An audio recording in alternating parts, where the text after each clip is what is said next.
Well, hi there.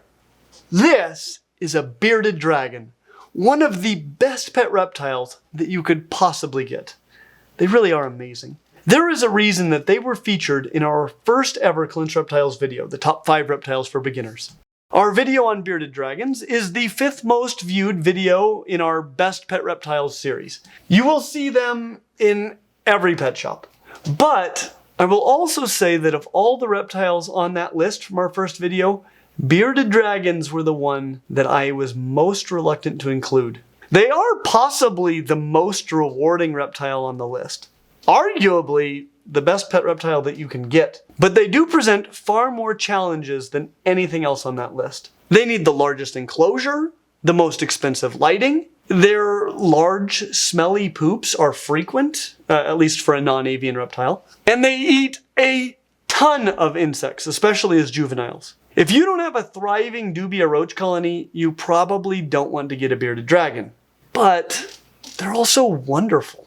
In many cases, a bearded dragon will just sit on your shoulder or on the table next to you for a very long time. Yet, when properly motivated, they can be very interactive, athletic, and engaging. And while lizards like clownagamas may be almost as good, if not as good, in these ways, nothing is better. You just can't beat a bearded dragon. Unless, perhaps, with another bearded dragon. Because our beloved bearded dragon is not actually the only bearded dragon. What you likely know as the bearded dragon is actually the central bearded dragon, Pygmy viticeps. And given Australia's extremely restrictive export laws, there is a good chance that, unless you live in Australia, that's the only bearded dragon that you have ever seen. But there are actually 5 other species, like Pygmy barbata, the eastern bearded dragon, which is very similar in size and appearance to the central bearded dragon. Or Pygmy minor, the western or dwarf bearded dragon, which is considerably smaller. Pygmy microlepidota, the rad but rare Kimberley bearded dragon. Or Pygmy nurlarbor, the nurlarbor bearded dragon. I would say that if you're looking for a lizard that is as amazing as a central bearded dragon in all of the ways that they are amazing, but perhaps without some of the significant downsides of a bearded dragon, your best bet would be one of these 5 species. There's just one problem. Unless you live in Australia, you can't get any of the other species. Well, almost any of them. Because, as Master Yoda would say, there is another. This one, Pygmy Henry Lawsoni, the Lawson's dragon, Rankin's dragon, or pygmy bearded dragon, which, as you can tell, is considerably smaller than the central bearded dragon. It also has a slightly different pattern, and the head is much rounder, not nearly as triangular as what you see on the central bearded dragon. And while you may not have ever seen one of these before, this one is mine. He lives here at Clint's Reptile Room in Springville, Utah, where you can come see him, which is a cool opportunity because you don't see these very often. But why is that? Is there something wrong with the pygmy bearded dragon? Or is it all of the joy of their larger cousins in a tiny and therefore more manageable package? Well, to get to the bottom of these questions, we'll need to give the pygmy bearded dragon a score based on our 5 categories, which are handleability, care, hardiness, availability, and upfront costs. When it comes to handleability, we gave the central bearded dragon a score of 4 out of 5. Here at Clint's Reptile Room, we have a policy that a team member stays with any non-snake lizard the whole time that it is being handled by a guest. This is mostly for the safety of the lizard, as they often jump off of people and could become injured or killed if stepped on, not to mention lost in the room somewhere. But if there's one lizard that I almost think could be an exception to that rule, it's the central bearded dragon. It is the easiest lizard to handle that we have, other than snakes. So why did it get a 4? Poop. The 3 animals most likely to poop on you during your visit to Clint's Reptile Room are, in order of most likely to least likely, number 1, New Caledonian geckos, number 2, super dwarf reticulated pythons, and 3, central bearded dragons. Beardies eat a lot and they poop a lot. For lizards. They aren't birds, mammals, or tortoises, but they poop every day. Many snakes poop at most about once a week. The retics will only get you on a Friday, as that seems to be the sweet spot in time after their Tuesday feedings. Generally speaking, if an animal needs to poop at some point on the day that you handle it, it will probably be while you're handling it. And beardy poops are smelly, often soft, and copious. It's not as likely as a gecko, but it's more memorable. Unless, of course, that beardy is about the same size as a gecko, which this one is. So the problem is not so much, well, of a problem at all. In fact, I don't think this guy has ever even pooped on anybody. But, generally speaking, smaller lizards are more skittish and nervous than our larger lizards. Look at Argentine tegus versus smaller whiptails, for example. So yes, the biggest problem with handling a beardy is alleviated, but what about all of the best parts of handling a beardy? Well, they're smaller. This means that they can be more easily injured or lost while handling. But when it comes to personality and just willingness to hang out with you, they seem to be almost exactly the same as their larger cousins. And they still can't drop their tails. If this lizard doesn't get a 5 for handleability, no lizard will. And so they do. I wanted to pause for just a second to show you a truly glorious little snake. I mean, look at this guy. His name is Cutie. Try to guess why. He's a Cape house snake, a close relative of the black house snake that we covered previously. Actually, my second. This one's my first. They're future lovers. This one was given to me by my friends Jacob and Jamie Huser.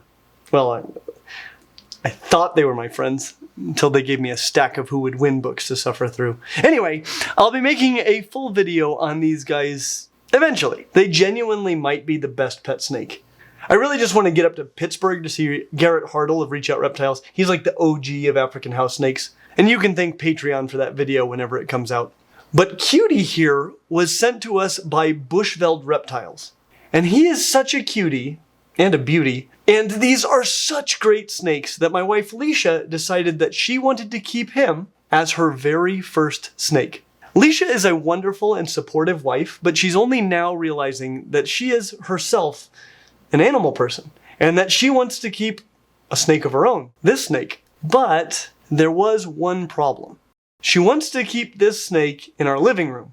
And she doesn't normally want reptiles in the living room because the enclosures aren't pretty enough. But there was one that was pretty enough even for her standards. This one. And that has nothing to do with the fact that Tarantula Cribs, who has long made beautiful display enclosures for tarantulas and other arthropods, is the sponsor of today's video. She made that choice before that happened, because Tarantula Cribs has recently started making beautiful functional enclosures for many species of reptiles and amphibians. I'm really impressed with the beauty of these enclosures, but even more so by the functionality. They have all sorts of lid options for whatever your ventilation needs might be. And they're all held down by really strong magnets. This one even has a sliding lid, which makes the chances of pushing out even lower. But if you need just a little bit of ventilation or, say, a whole lot, they've got you covered. You can switch them out. And they are held on by some really strong rare earth magnets. And they are plenty strong enough that, at least for the types of reptiles you would keep in enclosures of this size, they're not going to be pushing out. And I'm not worried about this snake pushing its way out of this enclosure ever. Many of them have sliding front entry doors, which is really great if you want to interact with your animal. And, I love this, interchangeable back panels. You can get all sorts of different colors and they just attach on with the same sorts of rare earth magnets that hold the lids on. These are really strong, really secure, and you can change the aesthetic like that. I gotta tell you, I am really, really excited about these new reptile and amphibian enclosures from Tarantula Cribs. We'll have a link down in the description, and if you enter the discount code CLINT10 at checkout, you'll get 10% off of your order. I've got these all over the reptile room now. I love them. They're not just for arthropods anymore. Tarantula Cribs has got you covered. And they're gonna have us covered. Well, let's get back to Rankin's dragon, shall we? When it comes to care, we gave the central bearded dragon a score of 3 out of 5, which is likely the lowest score for any of the 6 species we included on our first top 5. But there is good reason for this. They need a very large enclosure with a hot basking spot and UVB lighting. They need to eat a diversity of plants, but also large numbers of feeder insects. They make stinky poops that you need to clean regularly. And while all of this is still true of pygmy bearded dragons, everything is smaller. They still need full UVB and hot basking temperatures, but the enclosure can be smaller.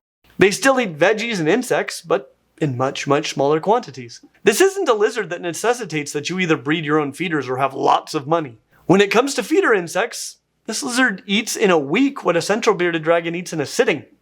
And that's nice. In no way is a pygmy bearded dragon really harder than a central bearded dragon when it comes to care. In some ways they're the same, but in other ways, they're just better. The question is just how much better? And the answer is a little bit better. Definitely more care than a leopard gecko, which gets a 4 out of 5 for care, but not that much more. Just more UVB and more veggies, really. But I think they deserve a 4 as well. And honestly, almost 7 years later, I might need to increase that leopard gecko score to a 5. Their only con was really just that you need to deal with insect feeders, which can be a change for a beginning keeper. But if you already feed insects to anything else in your life, it's really not that big a deal at all. I would recommend an enclosure at least 18 by 18 by 36. Exoterra has some great ones. And Zen Habitats and Dubia have some great ones as well. We'll include links in the description. Make sure they have access at all times to clean water, and they will get into a larger water bowl. So if you want to provide a pretty big one, as long as they can get back out of it, that'd be fantastic. Great UVB options are coming out that are making it easier and cheaper than ever to provide adequate UVB for lizards like these.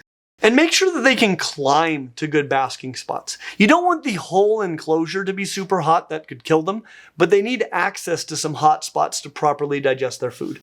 Use substrate that won't cause any issues if consumed in small quantities, and definitely avoid calcium sand, which may be eaten deliberately in dangerously high quantities. When it comes to hardiness, we give the pygmy bearded dragon a score of 4 out of 5, though that score may decrease over time. They seem to be, in most ways, just as hardy as their larger cousins. Though I've had a harder time getting this one to eat consistently than I've had with any bearded dragons over a week or so old. I suspect that may have had something to do with the reason that the breeder that had him before was looking for a new home for him. I got him as an adult about a year ago. So that is probably just an issue with my specific pygmy bearded dragon. But there is a problem with them that may get worse. And it also may get better. The problem is that they have likely never been exported legally from Australia. And this may introduce you to some moral questions if you feel strongly that the laws of all nations and principalities should be upheld at all times by all people, and that you should not engage in any activity that hinges on any crime ever committed anywhere by anyone. But even if you don't mind the fact that someone, who may or may not have been Han Solo, at some point smuggled the ancestors of your dragons out of the land down under, you still have to deal with the fact that Han only left with a handful of tiny dragons. And of that handful, only a subsample of their descendants made it to the United States, meaning that there has been a lot of inbreeding in the lineages of pygmy bearded dragons in the US. A lot of breeders have been importing dragons from Europe, which seems to have helped, but the population was suffering some serious effects from inbreeding a decade or so ago. And while I think things are going better now, without more bloodlines coming out of Australia, which I would only want if Australia would relax their laws, the population may begin to decline again in the future. So for now, 4. But ask the breeder what they've done to strengthen their bloodlines, and that score may decrease down the road. When it comes to availability, unless you live in Australia, we give the pygmy bearded dragon a score of 1 out of 5. Have you ever seen one in your entire life? I've seen them for sale 2 times. Once when I was a teenager, and this one. That is in pet shops and expos. I do see them for sale online. And if I'm smart, I'll get another, at least one more, before I release this video. But I'm probably not smart. So just like emerald tree skinks, I'll want more, but won't be able to get one. And I'll have no one to blame but myself. And the same is true for you. Because if you supported us on Patreon, you would have had access to this video several days before everyone else. And you would have gotten your own pygmy bearded dragon before anyone else even knew that these little gems existed. When it comes to upfront costs, we give the pygmy bearded dragon a score of 4 out of 5. Today. The cost of emerald tree skinks has tripled since some tie-wearing moron decided to tell the world how rad they are. But as of today, the day our friends on Patreon are seeing this video, they're under $200. Not cheap, but I reckon it will get worse here soon. More than a central bearded dragon though. But everything else will be the same or less. Enclosure, lights, water bowl, climbing branches and platforms, substrate, and you're done. And this is why overall we give the pygmy bearded dragon a score of 3.6 out of 5. Which is almost as high as the central bearded dragon, and they're everywhere. Which means that in most ways, the pygmy bearded dragon is even better. If what you want is a bearded dragon, but like a 1/2 sized scale model of one, then the pygmy bearded dragon might be the best pet lizard for you. As always, like and subscribe, and we hope to see you real soon. They need the largest enclosure. So this was when I was a graduate student at BYU. Somebody came into my office and said, Clint, would you run our booth for the graduate fair in 15 minutes? And I went, okay. So I grabbed a bearded dragon that I had in my office and I went over there, and like I had a chair and a table. It was like this, except without anything behind me. It would just sit there, hang out. And so it took a while before anybody noticed it. Now I'll tell you, all the other booths had more than 15 minutes notice that they were going to be running this. So they had all kinds of displays and activities and all this stuff. I'm just me and a lizard. But once that lizard like turned its head and somebody noticed that that was a real lizard, all of a sudden it was a circus. It was an absolute circus, and everybody, it was just a giant crowd. There's nobody virtually at any of the other booths, and just this giant crowd of people around. And somebody even said, this is the coolest booth I've ever seen. Like if you got 2 males across a room from each other, the smaller one will eventually get quite stressed out, because all day long that other one is like, get out of here. And he's like, yes, I promise I will. But I'm stuck. Get out! No, I know, I'm trying, I don't know how to get out of here. And that's just there all day, every day. Why are they so cool with chilling on your hand? I don't know, they're bearded dragons. Bearded dragons are just a wild unit, you know, Are they morons? No, in fact, they're very smart. Are they morons? Well, I say that because a predator will just eat them.